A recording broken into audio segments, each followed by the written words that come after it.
स्वागत है आपका ब्रेक के बाद। तो अब हम बात कर रहे हैं मोदी सरकार के ऊपर जो दूसरा झटका लगा है, डबल झटका लगा है। केंद्र की मोदी सरकार को सुप्रीम कोर्ट से बड़ा झटका लगा। सुप्रीम कोर्ट ने अरुणाचल प्रदेश में बनी कलीखो पुल की सरकार को असंवैधानिक करार दिया है, साथ ही राज्यपाल के फैसले को असंवैधानिक करार दिया।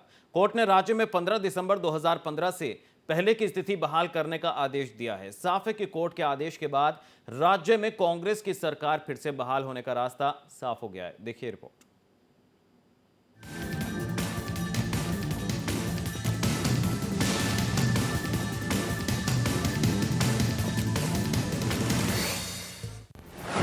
मोदी सरकार को सुप्रीम कोर्ट से बड़ा झटका। 2 महीने में सरकार को लगा दूसरा झटका। पहले उत्तराखंड और अब अरुणाचल में झटका। सुप्रीम कोर्ट ने अरुणाचल में बहाल की कांग्रेस सरकार। उत्तराखंड के बाद अब अरुणाचल प्रदेश में बीजेपी को बड़ा झटका लगा है। देश की सबसे बड़ी अदालत ने अरुणाचल प्रदेश में कांग्रेस की सरकार को फिर से बहाल करने का आदेश दिया है। सुप्रीम कोर्ट ने राज्यपाल के राष्ट्रपति शासन के फैसले को गलत बताते हुए 15 दिसंबर 2015 की स्थिति बहाल करने का आदेश दिया। हालांकि विधानसभा में नाबाम तुकी को बहुमत साबित करना होगा। सुप्रीम कोर्ट ने ये भी डायरेक्शन दिया है कि द स्टेटस को, जो स्थिति 15 दिसंबर की थी उसको रिस्टोर किया जाए। 15 दिसंबर को टुकी साहब चीफ मिनिस्टर थे, इसलिए सुप्रीम कोर्ट ने बोला है कि एक प्रकार से कि टुकी साहब फिर से चीफ मिनिस्टर बनेंगे। गवर्नर का काम केंद्र सरकार के एजेंट की तरह काम करना नहीं है, उन्हें संविधान के तहत काम करना होता है। साथ ही कोर्ट ने कहा कि 9 दिसंबर के बाद अरुणाचल असेंबली के सभी फैसले रद्द किए जाते हैं। सुप्रीम कोर्ट ने 16-17 दिसंबर को बुलाए गए विधानसभा सत्र को भी असंवैधानिक करार दिया। सुप्रीम कोर्ट के इस फैसले को ऐतिहासिक बताया जा रहा है। सुप्रीम कोर्ट ने पहली बार अपने आदेश में मौजूदा सरकार को हटाकर पुरानी सरकार को बहाल करने का आदेश दिया है। बीजेपी और बीजेपी का नेता लोगों ने चुने हुए सरकार को एक एक करके वो हटाने के लिए कोशिश किया, गैर कानूनी से। उसको देश का जो उच्च न्यायालय से हम लोग को ये मिल गया, जस्टिस मिल गया है। उत्तराखंड में मई में फ्लोर टेस्ट कराने के सुप्रीम कोर्ट के आदेश के बाद मोदी सरकार को 2 महीने में ये दूसरा झटका है। लिहाजा कांग्रेस ने केंद्र सरकार पर हमला तेज कर दिया है कि गवर्नर को बर्खास्त किया जाए। दूसरी हम मांग करते हैं कि जो भी केंद्र के मंत्री इस निर्णय में शामिल थे वो अपनी सफाई दें और अपोलोजाइज भी करें। अरुणाचल में जो जजमेंट आया है उसने ये साफ कर दिया कि हिंदुस्तान में संवैधानिक व्यवस्था का संरक्षक के रूप में, उसके मार्गदर्शक के रूप में, उसके व्याख्याता के रूप में सुप्रीम कोर्ट कुछ भी ऐसा नहीं होने देगा जो हमारी फेडरल स्ट्रक्चर को, हमारी संवैधानिक व्यवस्था को कमजोर करता। कांग्रेस सुप्रीम कोर्ट के इस फैसले को संविधान और लोकतंत्र की जीत बता रही है, लेकिन कांग्रेस पर भी गलत तरीके से कई राज्यों में राष्ट्रपति शासन लगाने का आरोप पूर्व में लग चुका है।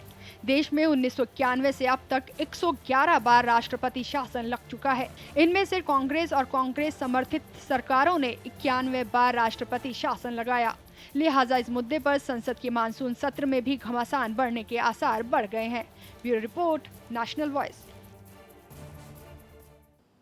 यहाँ तो सुप्रीम कोर्ट से केंद्र सरकार को एक बड़ा झटका लगा है। कलीखो पुल की सरकार को असंवैधानिक करार दिया गया है। राज्यपाल के फैसले को असंवैधानिक करार दिया। कोर्ट ने 15 दिसंबर 2015 से पहले की स्थिति बहाल करने का आदेश दिया है। गवर्नर का काम केंद्र सरकार के एजेंट की तरह काम करना नहीं है, ये कहा सुप्रीम कोर्ट ने। राज्यपाल को संविधान के तहत काम करना होता है। 9 दिसंबर के बाद अरुणाचल असेंबली के सभी फैसले रद्द किए जाते हैं। 16 और 17 दिसंबर को बुलाए गए विधानसभा सत्र को भी असंवैधानिक करार दिया। उत्तराखंड में भी केंद्र की सिफारिश पर प्रेसिडेंट रूल लगा था। तो सुप्रीम कोर्ट ने राष्ट्रपति शासन को अवैध घोषित कर दिया था। बाद में सुप्रीम कोर्ट के दखल पर कांग्रेस नेता हरीश रावत ने बहुमत साबित कर दिया और दोबारा सरकार बनाई।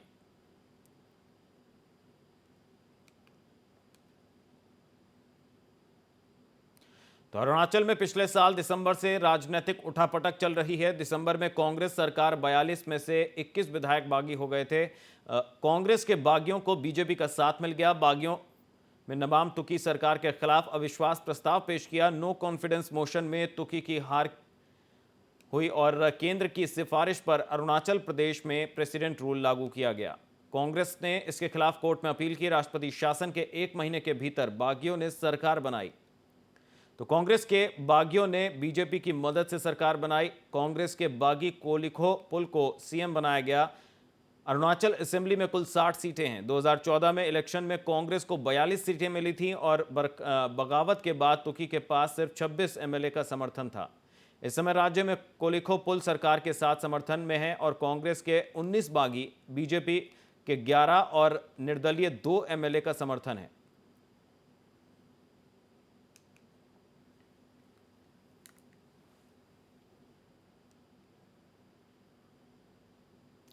तो सुप्रीम कोर्ट से मोदी सरकार को 2 महीने के भीतर दूसरी बार यह बड़ा झटका लगा है। सुप्रीम कोर्ट ने उत्तराखंड के बाद अब अरुणाचल प्रदेश में राज्यपाल के फैसले को खारिज कर दिया है। सुप्रीम कोर्ट के इस फैसले पर सियासत भी तेज हो गई है।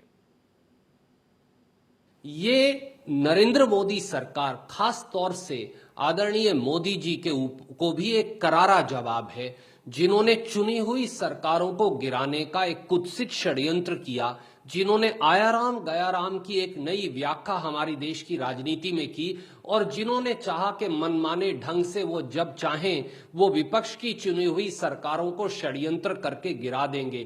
जजमेंट अभी आया है, जजमेंट को देखने के बाद ही कोई विस्तार से इस पर टिप्पणी बन सकती है, क्योंकि इसके कई पहलू हैं जो समझने की आवश्यकता पड़ेगी कि मौजूदा स्थिति जो दिसंबर की थी, सरकार तो उसके कहीं बाद बनी।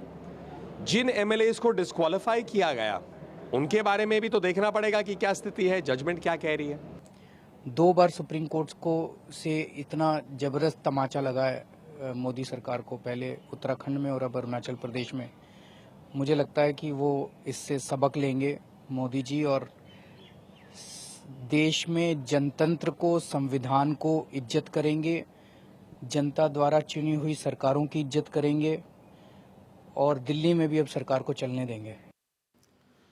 तो कितना बड़ा सेटबैक है मोदी सरकार के लिए, इस पर चर्चा करने के लिए 3 खास मेहमान हमारे साथ पैनल में जुड़े हुए हैं। एक बार फिर से परिचय करा देते हैं। हमारे साथ कांग्रेस से सुरेंद्र राजपूत जी जुड़े हुए हैं, बीजेपी से सुरजीत सिंह डांग और एसपी से अरशद आबिद इस वक्त हमारे साथ जुड़ चुके हैं। तो तीनों खास मेहमानों का हमारे इस चर्चा में बहुत बहुत स्वागत है।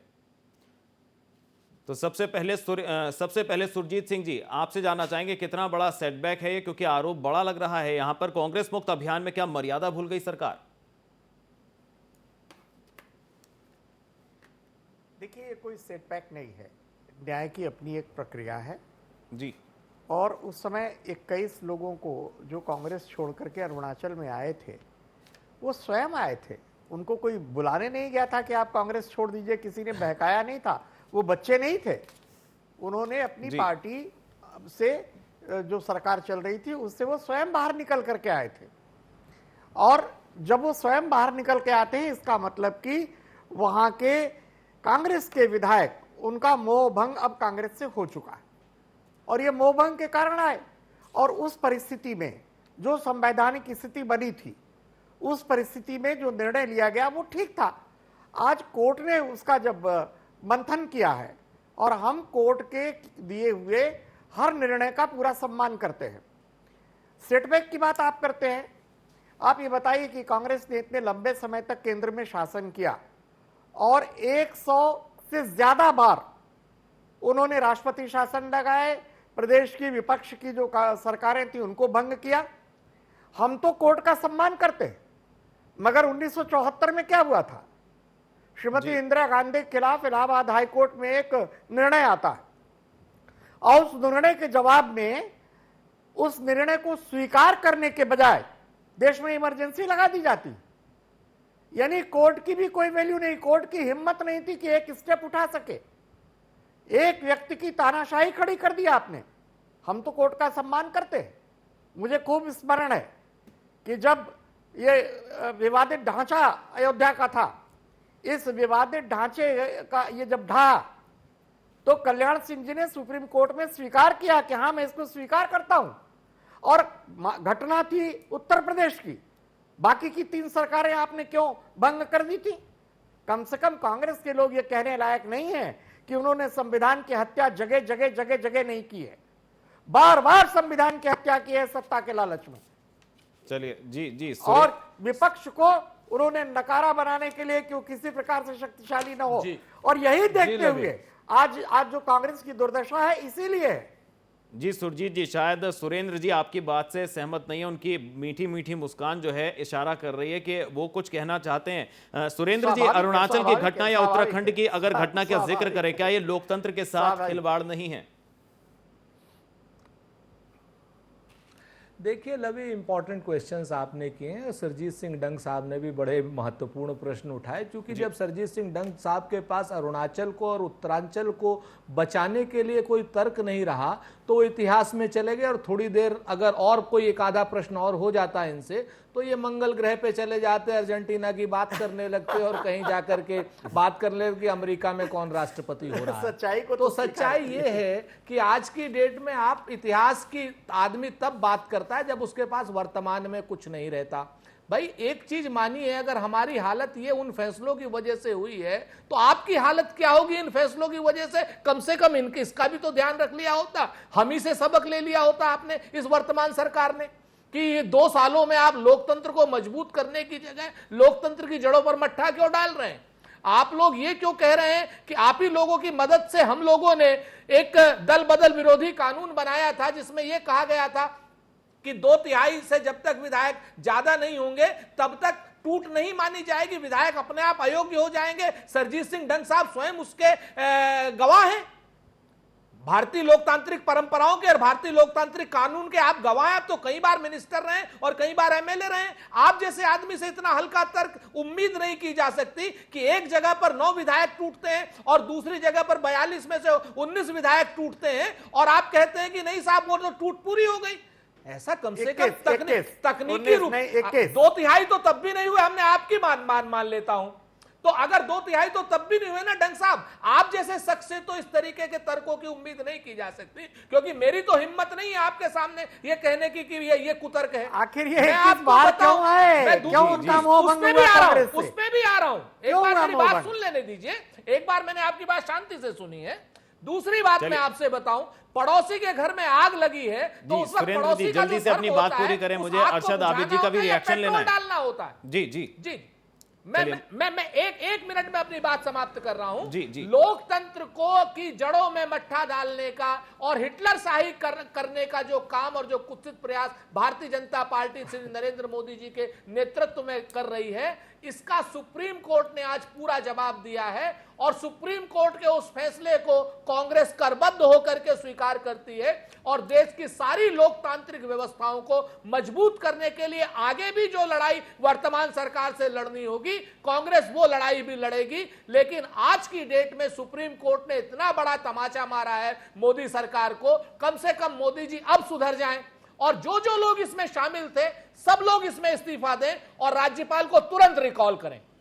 जी अरशद आबिद जी, आज सुप्रीम कोर्ट सबसे बड़ी अदालत का जो फैसला आया उस पर आप क्या कहेंगे? जी सुरजीत जी। श्रीमती इंदिरा गांधी हिटलर शाही तो उन्होंने चलाने की कोशिश की, उसका उत्तर कोई नहीं देगा। जी सुरजीत जी, मैं आपके पास आऊंगा, आपके पास आऊंगा। डंसाल सुन लीजिए, आपने जनता की आवाज दबाई।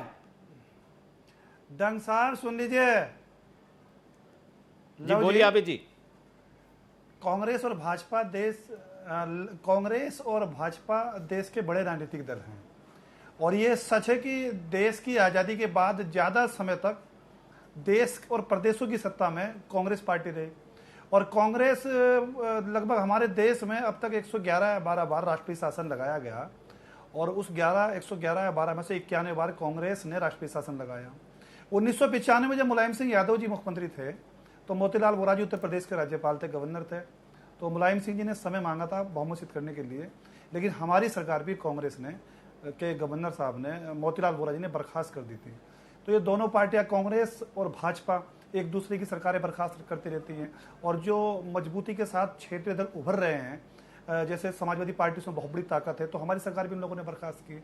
ये दोनों दल जो हैं डेमोक्रेसी का मर्डर करने वाले, लोकतंत्र की हत्या करने वाले हैं और ये नूरा कुश्ती एक साथ खेलते हैं, एक दूसरे के साथ खेलते हैं। जब भाजपा सत्ता में होती है तो कांग्रेस की सरकारों को बर्खास्त कर देती है, और जब कांग्रेस सत्ता में होती है तो भाजपा की सरकारों को बर्खास्त कर देती है।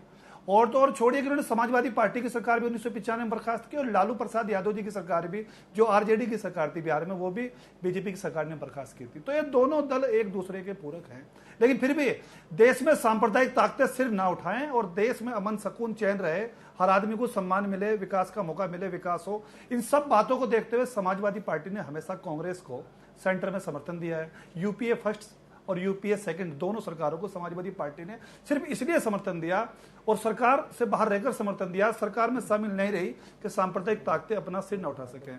तो ये दोनों दल एक दूसरे के साथ नूरा कुश्ती खेलते हैं, एक दूसरे के साथ मिलकर काम करते हैं।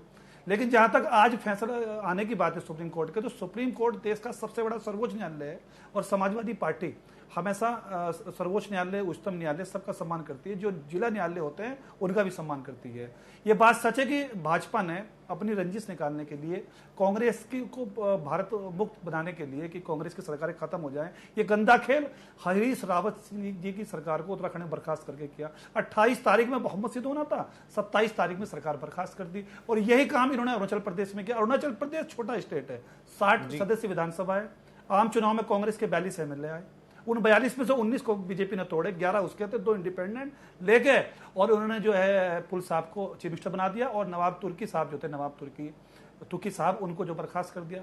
तो ये पूरी तरीके से अब कांग्रेस से बदला ले रही है और पार्टी से बदला ले रही है बीजेपी के लोग, क्योंकि सीबीआई इनके हाथ में है, पूरे देश की संस्थाएं इनके हाथ में, आईबी इनके हाथ में, सब कुछ इनके हाथ में। किसी के खिलाफ भी चाहते हैं सीबीआई इंक्वायरी सेटअप कर देते हैं, जिसके खिलाफ चाहते हैं आईबी इंक्वायरी सेटअप कर देते हैं, जिसके खिलाफ चाहते हैं ईडी आरोपों की लंबी चौड़ी फहरिस्त दे दी है आपने। ये डेमोक्रेसी को नहीं क्या मानते, कहेगी लोकतंत्र को सुरजीत मानते सिंह जी, किस हैं। तरह लेकिन हम इसका स्वागत करते हैं सुप्रीम कोर्ट के फैसले का, और उसका इस्तकबाल करते हैं कि ये आज जो फैसला आया, ये लोकतंत्र की जीत है और ये एक अच्छा मौका है, और भाजपा को अपने गलत कार्यों से बचना चाहिए, क्योंकि देश की जनता सब कुछ देख रही है। अगर वो ज्यादा जन विरोधी कार्य करेगी, चुनी हुई सरकारों को बर्खास्त करेगी, तो जनता उसको भी सबक को, भाजपा को भी सरकार सिखाएगी और उनको भी सफाई कर भाई एक रीजनल पार्टी से हैं, मगर ये भूल गए कि इन्हीं की सरकार ने जो इमरजेंसी में जेल भेजे गए थे, रीजनल पार्टी से आप हैं, लेकिन आप देखिए राज्यसभा में हमारी ताकत कितनी है। हमारे 2004 में 43 मेंबर ऑफ पार्लियामेंट थे, और आज भी हमारे राज्यसभा में 19 मेंबर हैं। अब आप मुझे अपनी बात कहने देना। पार्टी का मान्यता समाजवादी पार्टी को, राष्ट्रीय पार्टी की मान्यता। मैं आपको ब्लेम नहीं कर रहा हूँ, मेरी बात तो सुने, मैं आपको केवल याद करा रहा हूँ। अरे याद करा रहा हूँ भाई, सुनो। सीनियर हो, 4 बार विधायक रहे, एमएलए रहे। जी सुरजीत जी अपनी बात पूरी। राष्ट्रीय पार्टी हमारी बनेगी, अगले जी बनेगा, याद करा रहा हूँ। नहीं, आपको मजाक उड़ानी चाहिए, तो भविष्य के बड़े पार्टी के लोग हैं ये जो बड़े लोग होते हैं, मजाक नहीं उड़ा रहा हूं, मैं मजाक कर ही नहीं रहा हूं भाई, बड़ी गंभीरता, मजाक नहीं बनाना चाहिए, जनता सब देख रही है, बहुत गंभीरता से कह रहा हूं। अरशद आबिद जी, आपने जो आरोप लगाए उस पर सुरजीत जी क्या कह रहे हैं, पहले वो सुन लेते हैं। चलिए उनको अपनी बात पूरी करने दीजिए। सुरजीत जी बोलिए। मैं गंभीर बात कर रहा हूं, आप उत्तेजित हो रहे हैं। मेरा कहना यह है कि आपकी वर्तमान सरकार और इसके पहले मुलायम सिंह जी की सरकार थी, आपने लोकतंत्र सेनानियों को पेंशन देना शुरू किया। क्यों? अगर इमरजेंसी आपातकाल न लगता, कांग्रेस न लगाती, तो आपको ये पेंशन देने की जरूरत न पड़ती और लोकतंत्र सेनानियों की आप एक अलग वर्ग आपने न बनाया होता।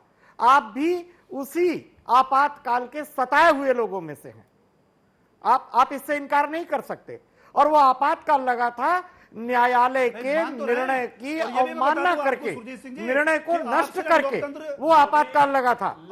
दूसरी बात, आप लोकतंत्र की बात कर रहे हैं, अरुणाचल का, बहुजन उत्तरांचल का मसला सुप्रीम कोर्ट का, अभी थोड़ी देर में आप मंगल ग्रह पे पहुंच जाएंगे। क्या मजाक है आपके चैनल की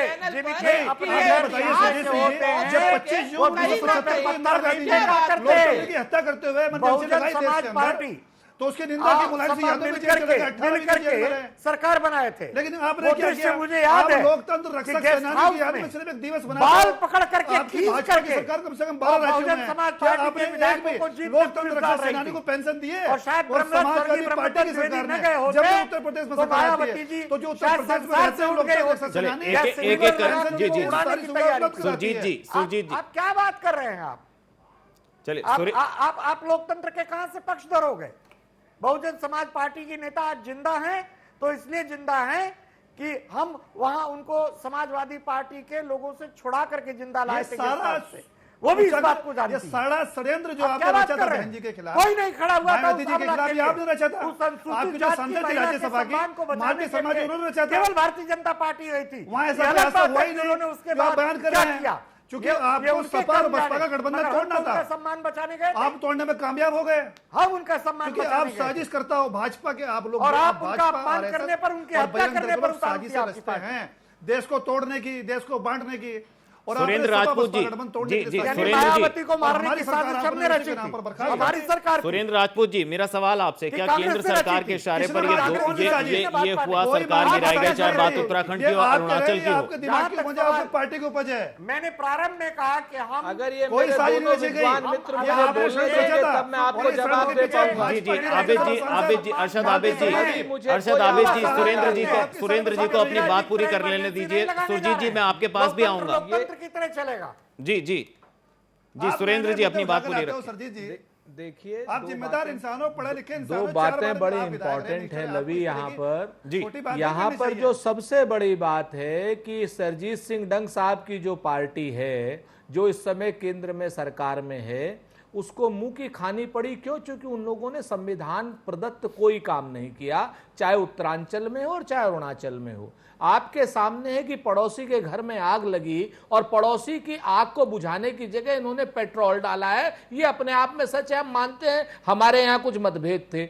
लेकिन उस मतभेदों को लेकर के आप उस कमजोरियों को लेकर के लोकतंत्र को क्यों कमजोर करना चाहते हैं? आप कांग्रेस से लड़िए, भारत के संविधान को तार तार क्यों करना चाहते हैं? आप लोग तो भारत के संविधान को कहीं ना कहीं तार तार कर रहे थे, लोकतांत्रिक व्यवस्थाओं को कमजोर कर रहे थे, राज्यपाल के जरिए अपरोक्ष शासन लगाने की आप लोग बात कर रहे थे। जहां जहां भारतीय जनता पार्टी की सरकारें नहीं है, वहां वहां आप षड्यंत्र के तहत अपरोक्ष रूप से राज्यपाल के जरिए शासन चलाना चाहते थे। इस तरीके से क्या लोकतंत्र मजबूत होगा? हमने तो आपसे पहले कहा कि अगर हमने कोई गलती की तो उसका सबक लें। हमारी गलतियों को अगर आप दोहराएंगे डंग साहब, तो हमारा जो हाल हो आपका क्या हाल होगा? हमारी तो 125 साल पुरानी पार्टी, आपकी तो कुल 25 साल पुरानी पार्टी है। इन झांझावतों को हम तो सह सकते हैं, आप लोग नहीं सह पाएंगे।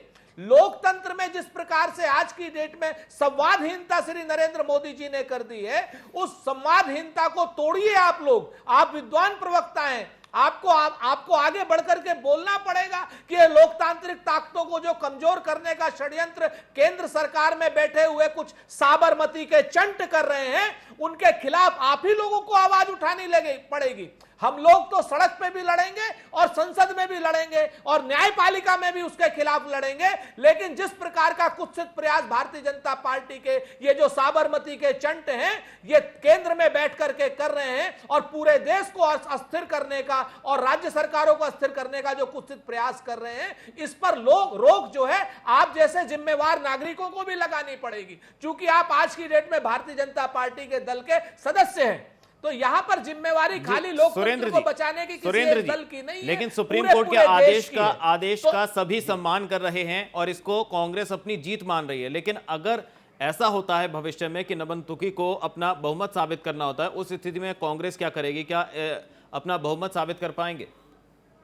क्योंकि अभी रोड़े पूरी तरह से खत्म नहीं हुए। निश्चित तौर पर यहां पर देखिए, आपको मैं बताऊं, बोम्मई केस ने कुछ फैसले बड़े ही ऐतिहासिक किए थे। बोम्मई केस में सुप्रीम कोर्ट की संविधान पीठ ने बड़ा स्पष्ट कहा था कि फ्लोर ऑफ द हाउस पे बहुमत तय होगा। अब वहां पर बहुमत कांग्रेस तय कर पाएगी तो सरकार चलाएगी, वरना सरकार छोड़नी पड़ेगी। इसमें कोई रॉकेट साइंस नहीं है। यहां पर हम बहुत स्पष्ट रूप से मानते हैं कि फ्लोर ऑफ द हाउस पे बहुमत साबित होना चाहिए। दूसरी बात, बोम्मई केस में सुप्रीम कोर्ट ने कही थी कि राष्ट्रपति शासन लगाने का फैसला केंद्र सरकार का या राष्ट्रपति का, जुडिशियल उसकी इंक्वायरी हो सकती है, जुडिशियल उसको उस पे देखा जा सकता है। सुप्रीम कोर्ट कानून की रोशनी में उसको देख सकता है। ऐसा कोई वो फैसला नहीं है कि खुदाजात फैसला है कि जिसको कि आप रिव्यू नहीं कर सकते। जुडिशियल रिव्यू हुआ तभी तो जाकर के यहां पर इनके फैसले को संवैधानिक घोषित किया गया। तो रही बात जो कुछ भी होना है, जी स्पीकर के अंडर में अरुणाचल प्रदेश में होना है।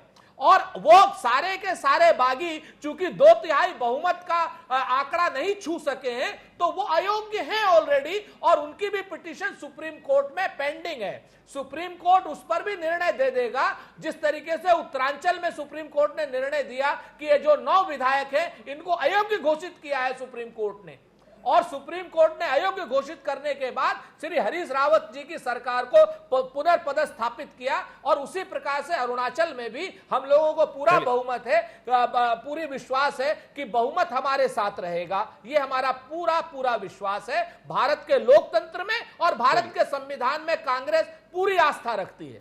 चलिए, तो मोदी सरकार को ये दोहरा झटका लगा है, इस पर हमने चर्चा की, क्योंकि अरुणाचल प्रदेश में जो राजनीतिक अस्थिरता के हालात बने और सरकार गिरी, उसके बाद सुप्रीम कोर्ट गई कांग्रेस, और सुप्रीम कोर्ट से जो बड़ा आदेश आया उसके बाद निश्चित तौर पर केंद्र सरकार की फजीहत जरूर हुई है, चाहे बात उत्तराखंड की करें या बात करें अरुणाचल की। बहुत शुक्रिया आप सभी मेहमानों का इस चर्चा में हमारे साथ जुड़ने के लिए। तो खास पेशकश चर्चा खबरों पर फिल्हाल इतना ही। लवी गुंबर को दीजिए इजाजत। देश और दुनिया की बाकी खबरों के लिए आप देखते रहिए नेशनल वॉइस। जय हिंद।